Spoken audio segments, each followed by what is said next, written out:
전력에서 신재생 에너지가 차지하는 비율을 보니까 우리나라가 거의 OECD 꼴찌더라고요. 꼴찌에서 2등과 굉장히 차이가 나는 꼴찌, 압도적인 꼴찌인데 우리나라는 왜 이렇게 뒤처져 있는 건지가 궁금합니다.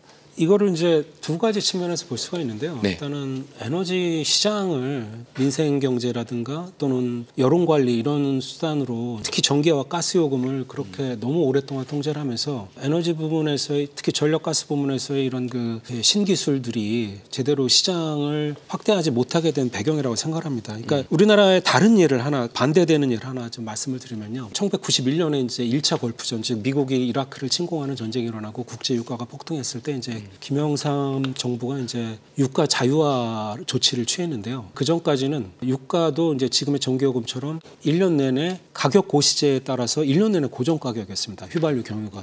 그런데 이제 국제 유가가 폭등하면서 이제 에너지 수요 관리가 안 되니까 김영삼 정부가 유가 자유화, 그다음에 판매 유통 자유화를 조치를 취했습니다. 그래서 그때부터 이제 우리나라 유류 가격이 매일 가격이 변동하고 주유소마다 가격이 다 다르고 그런데요. 그때 사실 그 조치 덕분에 그 당시에 이제 파산 직전까지 갔던 우리나라 정유사들이 10년 후에 그러니까 한국을 세계 최대 정유 수출 국가로 만들었습니다. 이게 화석 연료라서 사실 바람직하지 않은 사례일 수도 있는데요. 문제는 이 시장 개혁 정책이 그 해당 부문 에너지 기술에 얼마나 막대한 영향력을 미치는지 그 경쟁력에 대해서 그걸 잘 보여준 사례라고 생각이 됩니다. 그런 측면에서 이제 그 산업을 육성하는 정책도 필요하지만 동시에 그 에너지가 소비되고 유통되는 그 시장 자체를 개혁을 해서 이 원가가 제대로 투명하게 반영이 돼서 최종 소비자 요금까지 전달이 될 수 있도록 그렇게 해서 자연스럽게 그 경제 주체들이 그거에 따라서 행동 패턴을 바꾸고 또 그 공급자는 공급자 나름대로 충분한 수익을 얻어서 다시 재투자를 할 수 있는 그 여건을 만들어주지 않았던 게 이 특히 전력 부분에서 특히 재생에너지 부분에서의 가장 큰 우리의